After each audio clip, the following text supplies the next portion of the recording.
C Joseph Vijay எனும் நான் my brother திரு ராகுல் காந்தி அவர்கள் This is a new beginning. नमस्कार। तमिलनाडु में गूंजे 3 शब्द मोदी जी के सुख चैन छीन ले गए।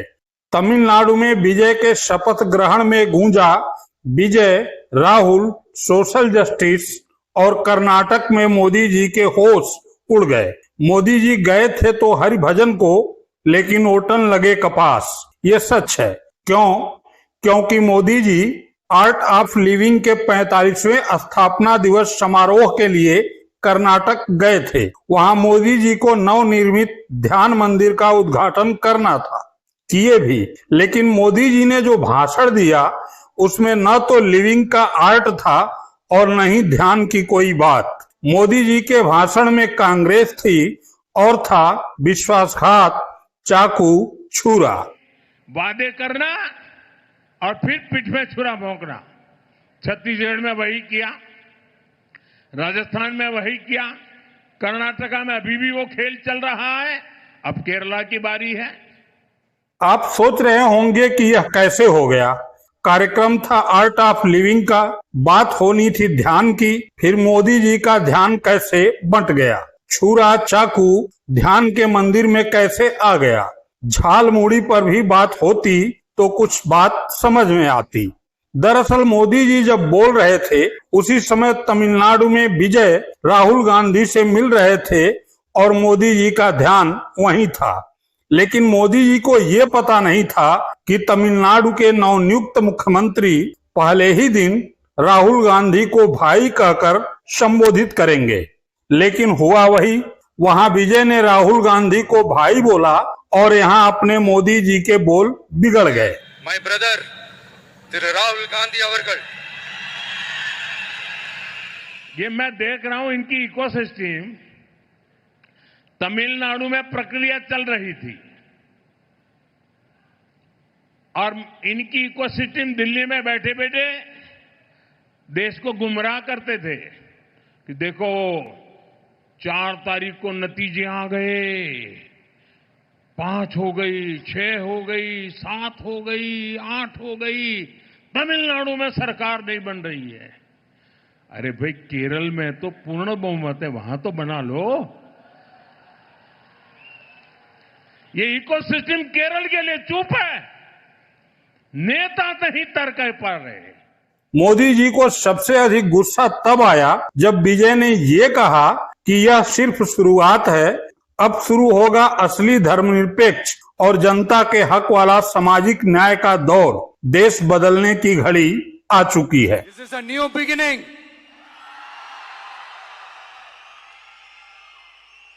A new era of a real, secular, social justice starts now.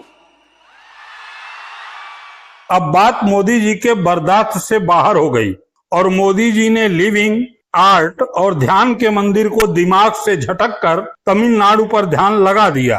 सुनिए। कांग्रेस की पहचान आज एक परजीवी पार्टी की बन गई है और इसलिए वो पहला मौका मिलते ही अपने साथियों के साथ भी विश्वासघात करती है।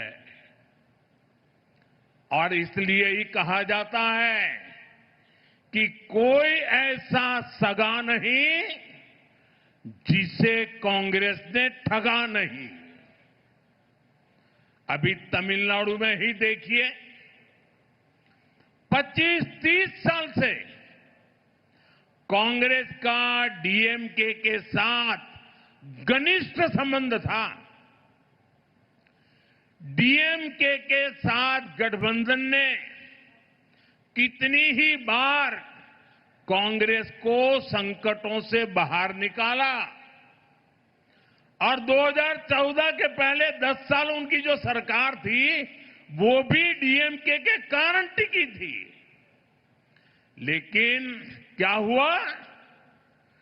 जिस डीएमके के साथ 25-30 साल का जीने मरने का नाता था। हर पल जो डीएमके कांग्रेस की भलाई के लिए काम करती थी, लेकिन जैसे ही सत्ता का खेल कहीं और मुड़ गया तो सत्ता के लालच में सत्ता भूखी कांग्रेस ने पहला मौका मिलते ही डीएमके की पीठ में छुरा भोंक दिया।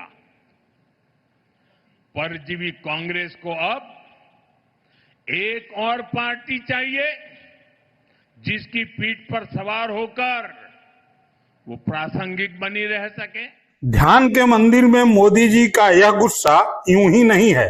दक्षिण भारत की 129 सीट में से मात्र 29 लोकसभा की सीट मोदी जी के पास है। महिला आरक्षण परिसीमन बिल के सहारे मोदी जी इस खाई को पाटने के फिराक में थे, लेकिन बिल पास नहीं हो सका।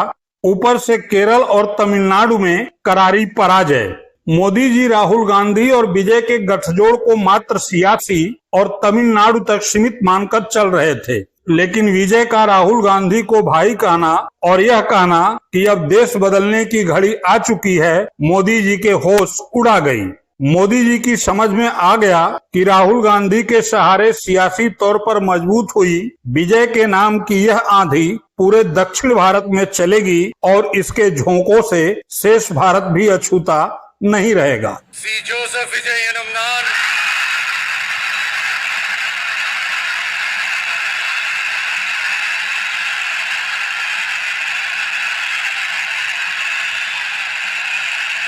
சட்டப்படி அமைக்கப்பெற்ற இந்திய அரசியல் அமைப்பின்பால் உண்மையான நம்பிக்கையும் மாறா பற்றும் கொண்டிருப்பேன் என்றும்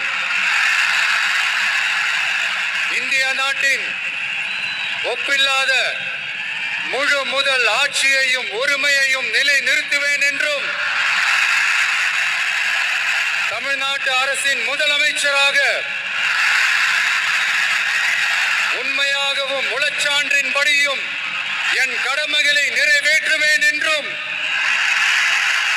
அரசியல் அமைப்பிற்கும் சட்டத்திற்கும் இணங்க அச்சமும் ஒருதலை சார்பும் இன்றி விருப்பு வெறுப்பை விலக்கி பலதரப்பட்ட மக்கள் அனைவருக்கும் நேர்மையானதை செய்வேன் என்றும் ஆண்டவன் மீது ஆணையிட்டு This is a new beginning.